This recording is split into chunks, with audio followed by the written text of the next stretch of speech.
सतसाहिब सदगुरुदेव जी की जय हो। बंदी छोड़ गरीबदास जी महाराज जी की जय हो। स्वामी रामदेवानंद जी गुरु महाराज जी की जय हो। बंदी छोड़ सदगुरु रामपाल जी महाराज जी की जय हो। भगत भाइयों,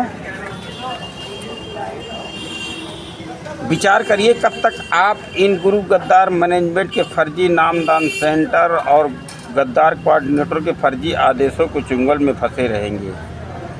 अपने सदगुरुदेव जी के उन सत्संगों को याद करिए जो परमात्मा हमको सुनाया करते थे, उंगली रख कर करके। परमात्मा बताया करते थे कि जब तेरे सूझे नहीं तो सब साखी सुन ले, साखी भूत संगीत है तासे लाओ ने। यानी जब भी कभी अध्यात्म मार्ग में भ्रम की स्थिति हो तो सदगुरुदेव जी के सत्संग सुनना चाहिए। इन गद्दार कोऑर्डिनेटरों को फ़ोन नहीं कराना चाहिए कि मेरा सर दर्द कर रहा है, भगत जी क्या प्रार्थना लगा दो मेरी। और ये हरामजादे वहाँ से कहते हैं कि आप जो है ज्योति बोल दो, पाठ बोल दो, ठीक हो जाएगा। तो भगत भाइयों कुछ विचार करो, विचार करिए। हमारे सदगुरुदेव जी 10 साल से बरवाला कांड के अंदर सश्रम उम्र कैद, डबल उम्र कैद की सज़ा काट रहे हैं 426, 427, 428, 429 में। और जिन लोगों ने हमारे सदगुरुदेव जी को मरते दम तक का उम्र कैद करवाया है वह आप सबको फर्जी नामदान सेंटरों में भंडारा के नाम पर बुला करके, रामायणी के नाम पर बुला करके इतना बड़ा 420 पाखंड कर रहे हैं। आपके धन को लूट रहे हैं, आपके भक्ति धन को लूट रहे हैं, आपका सारा कुछ समय भी बर्बाद कर रहे हैं। आप कब तक इनके चुंगल में फंसे रहेंगे? भगत भाइयों, सदगुरुदेव जी के ज्ञान का सहारा लीजिए। परमात्मा ने सत्संग के माध्यम से कहा था कि जब तेरे सूझे नहीं तो सबद साखी सुन ले, साखी भूत संगीत है तासे लाओ ने।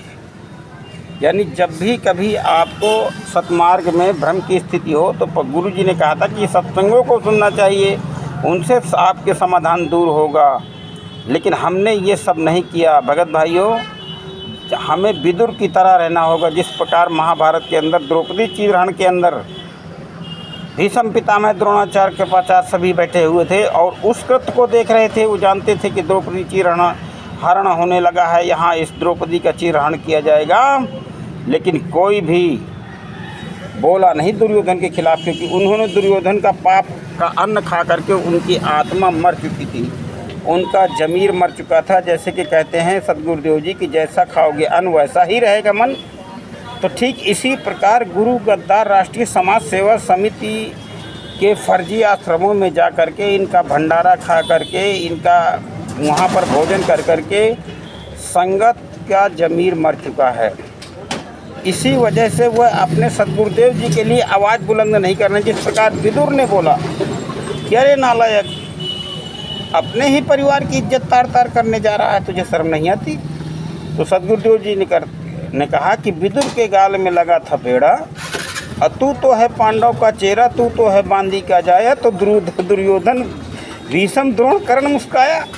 लेकिन विदुर ने इसकी चिंता नहीं की, क्योंकि वो पंचायत के अंदर पंच परमेश्वर की भूमिका में था। तो विदुर जी ने अपनी जिम्मेदारी से ये बात बोली कि नहीं दुर्योधन, तू बड़ा ही नालायक कर्म करने जा रहा है। अपनी ही बहन बेटी की इज्जत तार तार का है। द्रौपदी में और तुम में क्या अंतर है? लेकिन वो नालायक नहीं माना, और वहाँ पर जितने दुर्योधन का अन्न खा करके बैठे थे वो कोई नहीं बोले। ठीक इसी प्रकार राष्ट्रीय समाज सेवा समिति और फर्जी आश्रमों का ये फर्जी भंडारे खा करके आप लोगों की संगत का जमीर मर चुका है।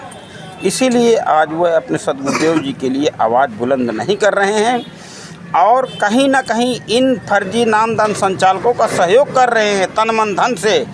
तो ये बात मान लीजिएगा कि जितने कुकर्म ये फर्जी नामदान सेंटर के लोग कमाएंगे, उसमें जितना भी हिस्सा आपके हिस्से में आता होगा वह आपको दिया जाएगा। क्योंकि अज्ञान और पाखंड को करना पाप को करना तथा सहयोग करना पाप करने के बराबर है। ठीक इसी तो भगत भाइयों, आपसे निवेदन है कि सदगुरुदेव जी के सभी केसों की जानकारी के लिए आप बिहार के सीनियर एडवोकेट शशिभूषण दास जी के द्वारा लिखी गई ये पुस्तक ज्ञान अमृत एवं षड्यंत्र का विष मंगवाइए और इसको गहराई से पढ़िए। इसमें पर सदगुरुदेव जी के ऊपर लगे सभी केसों का जजमेंट कोर्ट की फाइल समेत बहुत ही सरल भाषा में संलग्न किया गया है। तो आपसे निवेदन है इस पुस्तक को मंगवाइए और इसको गहराई से पढ़िए ताकि और अपने सदगुरुदेव जी की आवाज़ को पूरी दुनिया में बुलंद करें। सत साहिब, जय बंदी छोड़।